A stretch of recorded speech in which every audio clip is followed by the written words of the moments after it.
जब प्यार किया तो डरना क्या। दोस्तों, जय हिंद, जय भारत, वंदे मातरम। ब्रह्ममणि त्रिपाठी का नमस्कार स्वीकार कीजिए। आज मैं फिर एक अदाकारा के बारे में वीडियो बना रहा हूं। आप लोग इसको देखें, पूरा देखें, और जहां तक हो सके जो नए दोस्त हैं उसको सब्सक्राइब दिल का फसाना, जान भी ले चाहे जमाना। कर दें, और जो पुराने हैं उसको लाइक और शेयर कर दें, और अपना कमेंट्स भी लिखिए कि ये अच्छा बना या बुरा बना। तो आज हम बात करते हैं भारतीय सिनेमा की मशहूर ऐसी हीरोइन जिसके पिता ने यदि ये गलती न की होती तो उसका चेहरा जो है विश्व के फिल्मी पत्रिका में छपा हुआ होता और विश्व में वह मानी जानी जाती। इस अदाकारा का नाम मुमताज जहां बेगम देहलवी था, जो फिल्म नीलकमल में इसका नाम बदला गया और मधुबाला रख दिया गया। यह एक अच्छी अदाकारा के साथ साथ एक महान प्रतिभा संपन्न भी थी और बहुत खूबसूरत थी। किसी ने लिखा है कि इतनी खूबसूरत थी कि जो कैमरा अच्छा से अच्छा कैमरा भी इनकी सुंदरता को पूरा नहीं निकाल पाता था। यदि एक तरफ कैमरे से लिया हुआ फोटो रख दिया जाए और मधुबाला को खड़ा कर दिया जाए तो कैमरे का फोटो जो है बेकार हो जाता था, मधुबाला का जो चेहरा जो है उससे अच्छा खूबसूरत आता था। इनके पिता पख्तूनी थे और लाहौर में एक बीड़ी की फैक्ट्री में काम करते थे, लेकिन किसी कारण से नौकरी छूट गई और यह दिल्ली आ गए। और इनकी मां का नाम था आयशा खान। इनके 11 बच्चे थे, जो 5वें नंबर पर इस मुमताज जहां बेगम देहलवी यानी मधुबाला 5वें नंबर थी। और जब ये 5 ही 6 साल की थी, इसके 3 भाई और 2 बहनें इस दुनिया से चली गई। तो इसको भी इसने देखा तो भाई जिसके भाई बहन चले जाएं और ले जाकर दफना दिए जाएं तो कष्ट तो होता ही है। इनके पिता लाहौर से दिल्ली आ गए। दिल्ली में काम कुछ जमा नहीं तो यह बंबई चले गए, और बंबई में यह खूबसूरत तो थी ही। थोड़ा सा क्लिप देखिए, चाइल्ड आर्टिस्ट बन गई है। और बसंत बहार जब ये 9 साल की थी तो उस समय इसने उसमें उस पर काम किया। उसके बाद दोस्तों, उस जमाने की मशहूर फिल्म अभिनेत्री और स्टूडियो की मालकिन देवका रानी ने इनको बंबई बुलाया। एक मौलवी ने इस बच्ची का हाथ देख करके, मौलवी कहें या ज्योतिषी कहें, हाथ देख करके कहा कि यह जो है, यह बालिका आगे चलकर बहुत नाम कमाएगी, उतना नाम कमाएगी कि इसके खानदान में आज तक उतना नहीं कमाया है। पर एक बात है, यह अपनी पूरी जिंदगी नहीं जिएगी। ये बात थी। पहले लोग थे बता देते थे, आगे हम आपको बताने जा रहे हैं। अब इनके पिता जब बंबई चले गए कि बॉम्बे का डॉकयार्ड जो समुद्र के किनारे होता है वहां पर ये लोग रहने लगे। और एक दिन डॉकयार्ड में ब्लास्ट होता है और उस किस्मत से ये लोग बगल के टागिज में कुछ दूरी पर फिल्म देखने गए रहते हैं। ये लोग बच जाते हैं, पर इनका घर जो है जल के स्वाहा हो जाता है। और ये बच्ची वहीं पढ़ने भी लगती है तो इसकी सहेलियों ने इसको अपने घर रख लिया और वहां पर रहने लगी। पहली इनकी फिल्म थी नीलकमल। नीलकमल जो है पहली फिल्म थी, और इस फिल्म का नाम नीलकमल क्यों पड़ा मैं आपको बताता हूं। एक फिल्म मेकर थे केदार शर्मा, इन्होंने फिल्म बनाई बेचारा भगवान, और उसकी हीरोइन थी इनकी पत्नी कमला चटर्जी। लेकिन बदकिस्मती से अभी फिल्म की थोड़ी शूटिंग हुई थी कि कमला चटर्जी का देहांत हो जाता है और फिल्म बंद हो जाती है। लेकिन जब केदार शर्मा अपने दुखों से बाहर आते हैं तो उनके दिल में आया कि बेचारा भगवान की शूटिंग किया जाए। तो उन्होंने क्या किया कि हीरो के लिए राज कपूर को चुना, और हीरोइन कौन हो, उसमें जो है मधुबाला को लिया। और उस फिल्म का जो नाम था बेचारा भगवान उसको बदल दिया उन्होंने, और उस फिल्म का नाम रखा नील कमल। उस समय मधुबाला की उम्र मात्र 14 साल थी। और उस पर देखिए नील कमल में इनका चेहरा कैसा है और कैसा दिख रही है मधुबाला जी। तो यह फिल्म बनी 1947 में। अशोक कुमार के साथ इन्होंने काम किया फिल्म महल में। महल फिल्म ऐसी थी, आप लोग देख लीजिएगा, या थोड़ा सा क्लिप में दिखा देता हूं। हॉरर डरावनी फिल्म थी, आएगा कोई आने वाला। रात में मैंने तो देखी है दोस्तों, लेकिन पूरा स्क्रिप्ट नहीं डाल सकता हूं, तो आप लोग देखिएगा। पहली हॉरर फिल्म थी महल, अशोक कुमार के साथ। उसके बाद इन्होंने काम किया 1949 में फिल्म रिलीज हुई, आएगा कोई आने वाला। उसके बाद दुलारी फिल्म बनाई, बेकसूर बनाया, तराना बनाया, बादल बनाया, मुगले आजम बनाया, टैक्सी ड्राइवर क्या बोलते हैं हम, चलती का नाम गाड़ी बनाया। बहुत सी फिल्में बनाई और फिर ये आगे बढ़ती चली गई। फिर पीछे मुड़कर इन्होंने नहीं देखा। पर्दा नहीं जब कोई खुदा से, बंदों से पर्दा करना क्या जब। और ये आगे चलती गई। फिर दिलीप कुमार के साथ एक फिल्म बनी, उसमें भी बहुत अच्छी इनकी रही। पर दुख की घड़ियां भी आती है। जो दीपक बहुत तेज जलता है, उसकी रोशनी भी बहुत जल्द खत्म हो जाती है। यही बात है। एक फिल्म बन रही थी, बी.आर. चोपड़ा बना रहे थे, नया दौर 1960 में। 1960 में मुगले आजम भी बनी थी। तो मैं दोनों के बारे में आपको बताऊं तो नया दौर में दिलीप कुमार हीरो थे और मधुबाला हीरोइन थी। तो इसकी शूटिंग मुंबई में हो रही थी, लेकिन उसमें जो डायरेक्टर बी.आर. चोपड़ा थे, बोले कि मुंबई की शूटिंग के अलावा यदि इसको मध्य प्रदेश में किया जाए, कहीं भोपाल लिखा है, कहीं ग्वालियर लिखा गया है, तो वहां कुछ ऐसी चीजें होनी चाहिए जहां का वातावरण मिल सके। तो इन्होंने कहा कि ठीक है, हम इसको भोपाल या ग्वालियर में करेंगे। कॉन्ट्रैक्ट में लिखा हुआ था, इनके पिता अताफुल्ला खां से कॉन्ट्रैक्ट साइन कराया गया था कि फिल्म की शूटिंग बाहर भी हो सकती है। जब बाहर की शूटिंग की बात आई तो अब्दुल्ला खान ने मना कर दिया कि मेरी लड़की जो है बाहर नहीं जाएगी। एक कारण इसलिए आता है कि उन्होंने क्यों मना कर दिया कि एक तो ऐसा कारण था कि जो मध्य प्रदेश का एरिया है, ग्वालियर वगैरह क्या है, वो डाकू का एरिया था। कहीं ऐसा न हो कि डाकू देखे इतनी खूबसूरत हीरोइन को उठा ले जाए और बिहड़ों में चले जाए। बात कुछ भी रही हो, इन्होंने मना कर दिया। एक बात तो ये आती है कि ये दिलीप कुमार को पसंद नहीं करते थे इनके पिताजी, कि ऐसा न हो कि दिलीप कुमार के बाहर शूटिंग जाए और प्यार बढ़ जाए, लोग शादी कर ले, जो भी हो। इनके पिता ने मना कर दिया कि यह जो है बाहर नहीं जाएंगी। बी.आर. चोपड़ा ने केस कर दिया। दिलीप कुमार जो उसमें हीरो थे, वो भी कॉन्ट्रैक्ट पर साइन किए थे। तो ये बी.आर. चोपड़ा की तरफ से गवाही हो गए दिलीप कुमार।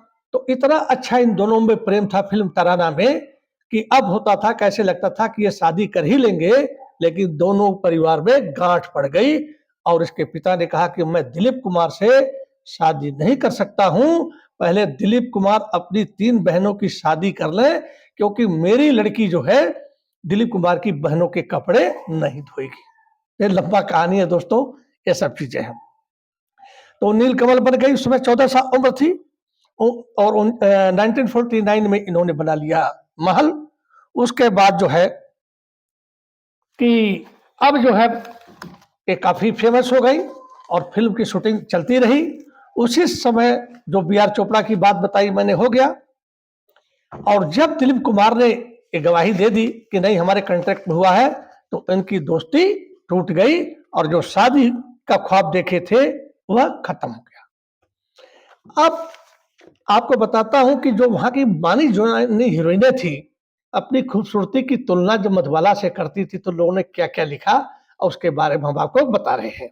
एक निरूपा राय है, वो भी जो है फिल्म कालिदास में हीरोइन बनी थी और भरत भूषण के साथ, लेकिन वो माँ का रोल करती है। आप लोग अभी चेहरा डालता हूं, देखेंगे आप।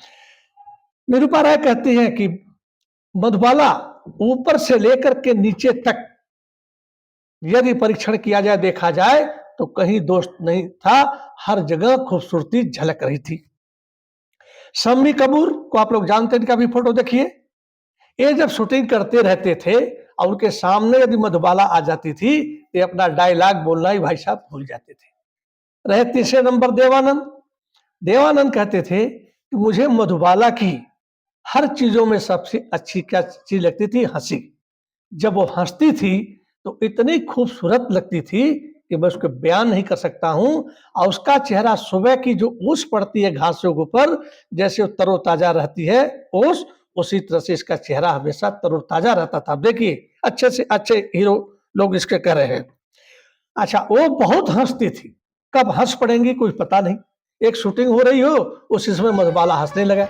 इतनी हंसती थी कि रुकती ही नहीं थी। देखिए हंस इनका जरा। तो डायरेक्टर क्या करते थे, शूटिंग की लाइट को ऑफ कर देते थे और चाय का ऑर्डर देते थे, भाई चाय ले आओ। मैडम पियेंगी तो उसका हो सकता है कि हंसी रुक जाए, नहीं तो शूटिंग नहीं हो पाएगी। उसके बाद वो बंद कर दी जाती थी शूटिंग। उसके बाद आता है दोस्तों आगे की कहानी। दिलीप कुमार ने अताउल्ला खां को बहुत समझाने की कोशिश की कि मेरा जो स्टाइल है उस हिसाब से मैं फिल्मों में काम करता हूं, मेरी कोई गलती नहीं है, कॉन्ट्रैक्ट पर हुआ था, मुझे गवाही देनी पड़ी, नहीं तो मेरे हाथ से भी वो फिल्म चली जाती। लेकिन अताउल्ला खां बात को नहीं माने और अपनी लड़की मधुबाला को ये समझा दिए कि दिलीप कुमार ने मेरी बेइज्जती की है। अब दिलीप कुमार जब मधुबाला के पास गए समझाने के लिए, तो मधुबाला ने कहा जो भी है ठीक है, पर शर्त एक होगी कि आप हमारे पिताजी से माफी मांग लीजिए, तब तो हम आपके साथ फिल्मों में काम करेंगे और जिंदगी की जो है डोर को आगे बढ़ाएंगे, अन्यथा हम नहीं कर सकते हैं। अब दिलीप कुमार माफी कहे हम नहीं मांगेंगे अपने दिल में। और दिलीप कुमार को लगा कि मुझे लोग फंसाने की कोई चाल चल रहे हैं, तो दिलीप कुमार वहां से हट गए। इनका भी फोटो देखिए। बीच बीच में मैं थोड़े थोड़े गानों का, पिक्चरों का एक आपको जैसे प्यार की मेहरबानी पे रोए रोए। दिखाता हूं, दिखाऊंगा। अब समस्या आप देखिए कहां से आती है। मधुबाला को बचपन से ही हार्ट डिजीज, दिल की बीमारी थी। इसका एक बीमारी का नाम था VSD, वेंट्रिकुलर सेप्टल डिजीज, दिल के अंदर छेद। तो जब छेद था तो जो गंदा खून था वो अच्छे खून में मिल जाता था, अच्छा खून गंदे खून में मिल जाता था। तो उसमें क्या होता था कि बहुत तेजी से सांस लेना पड़ जाता था और कभी कभी मधुबाला बेहोश भी हो जाती थी। बचपन से ही बीमारी थी। बॉम्बे के माने जुए जाने हृदय रोग विशेषज्ञ को दिखाया गया। अबे तो फेमस हो गई थी, पैसे की तो कमी नहीं थी। तो जब उनको दिखाया था तो डॉक्टर जो है जल वकील थे, उन्होंने ही कहा कि इनके दिल में जो छेद है इसको मेहनत वाला काम नहीं करना चाहिए और इसको टेंशन भी नहीं लेना चाहिए। पर इनके पिता ने वहां तो ग्वालियर जाने से मना कर दिया, बाहर शूटिंग मना कर दिया, लेकिन इनके पिता ने कभी नहीं कहा कि बेटी काम कम करो और रात वाली शूटिंग मत करो। लेकिन यह बेचारी गेटवे ऑफ इंडिया और मशहूर फिल्म, सबसे टॉप की फिल्म मुगले आजम, इसका देखिएगा। उनकी तमन्ना दिल में रहेगी, शम्माए से महफिल में वाला का चेहरा और डांस और दुख की घड़ी का भी मैं आपको दिखाता हूं। तो उसमें जवानी पे रोए, मोहब्बत की झूठी गाने भी सुना रहा हूं। तो उसमें मधुबाला ने नाइट में भी काम किया, बरसात में सोचा न समझा, न देखा न भाला। भीगते, गेटवे ऑफ इंडिया में बरसात में भीगते हुए काम किया, जिससे कि बीच बीच में इनकी हालत बिगड़ती चली गई। पर कमाने वाले बाप ने कभी नहीं कहा कि बेटी ऐसा मत करो, पर दिलीप कुमार के साथ बाहर जाने से मना कर दिया। अब जब ये मना हो गया, 1960 वाली जो बात है हमने आपको बताया, मुगले आजम, तो मधुबाला ने अपने पिता के खिलाफ नहीं जा सकती थी, चाहे कुछ भी हो जाए। पिता ने गलत कहा, सही कहा, वो तो मानना है। तो दिलीप कुमार को माफी जब नहीं मांगे, तो दिलीप कुमार से इतनी चिढ़ गई फिल्म मुगले आजम के बाद। देखिए उसमें है कि यह किशोर कुमार के पास चली गई और कही कि मैं आपसे शादी करती हूं। और उससे पहले भी किशोर कुमार के साथ ऐसे फिल्म बनाई थी, चलती का नाम गाड़ी में। तो किशोर कुमार ने जो है आनंद फानंद में जो है इन दोनों की शादी हो गई। पर शादी होने से पहले ही मधुबाला के पिता ने कहा कि इसको दिल की बीमारी है, पहले इसे ठीक हो जाने दो तब शादी करना। पर किशोर कुमार ने कहा नहीं, हम शादी कर लेते हैं और इसको हम फिर लंदन ले जाएंगे, वहाँ एक से एक डॉक्टरों को दिखाएंगे और इसको ठीक कराएंगे। तो शादी कर लिए। उसके बाद ये लंदन ले गए। लंदन में कार्डियोलॉजिस्ट लोगों ने देखा, उन्होंने बीमारी वही कहा, वीएसडी, दिल में छेद है।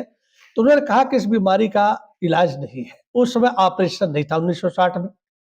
तो कहा कि देखो ये मधुबाला जो है तुम्हारी पत्नी जो है 10 साल भी जी सकती है और 1 साल भी जी सकती है। इससे कोई भी हैवी काम, डांस का कोई और ऐसा काम मत कराना, भीगने मत देना, और यह बच्चे पैदा नहीं कर सकती है।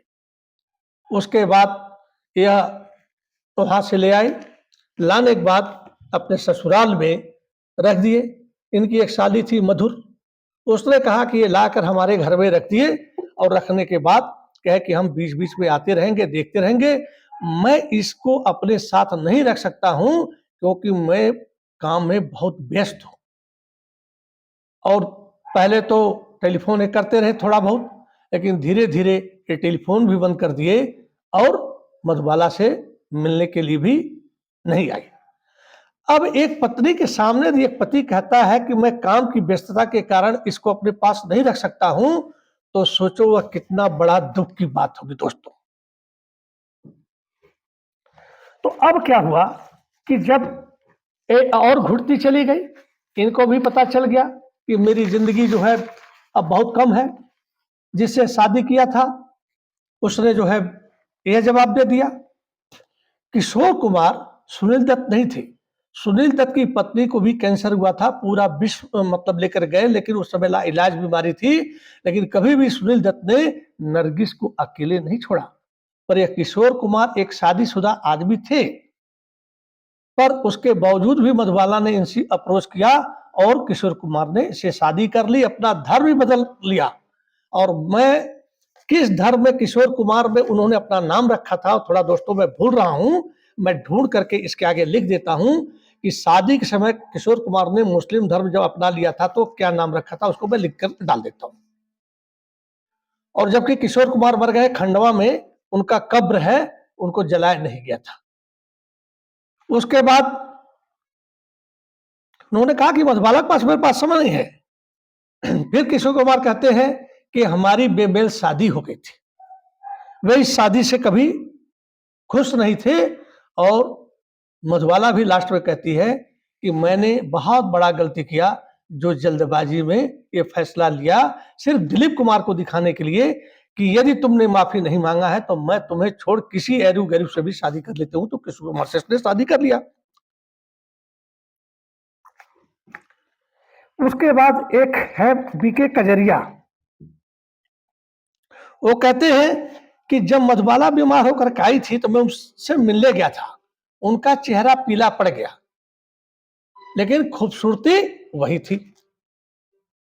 एक कहते हैं जब ये स्वस्थ थी, हीरोइन थी, कि जब मधुबाला पान खाती थी इतनी गोरी थी, जो पान का पीक है जो गले के अंदर जब निकलती थी तो दोस्तों वह पान का पीक जो लाल था उनके गले में जाते हुए सरकते हुए दिखाई देता था। आप सोच लो कि क्या चीज था हमारे हिंदुस्तान में, तो वो पीक जो है दिखाई देता गले में। उसके बाद एक घुटती रही। दिलीप कुमार का भी प्यार नहीं चल पाया। एक पहले से ही शादीशुदा के आदमी से शादी की, और शायद किशोर कुमार एक बच्चे के बाप भी रहे हों, क्योंकि तो किशोर कुमार भैया ने 4 शादी की थी। उसके बाद बीमारी बढ़ती गई और एक दिन 23 फरवरी उनके जन्मदिन के 9वें दिन के बाद इनके दिल ने काम करना बंद कर दिया और सदा सदा के लिए ये हमारी अदाकारा हिंदुस्तानी मल्लिकाए इतनी खूबसूरत थी कि शायद उतनी खूबसूरत कोई उस जमाने में थी ही नहीं। और उसके बाद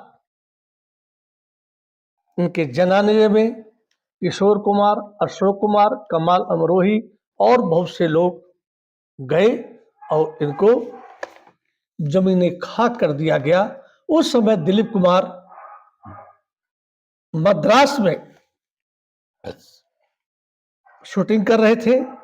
जब आए तो पता चला, और इसके बाद ये जो है इनके कब्र पर गए, फिर इनके घर भी गए, लेकिन जो होना था हो गया।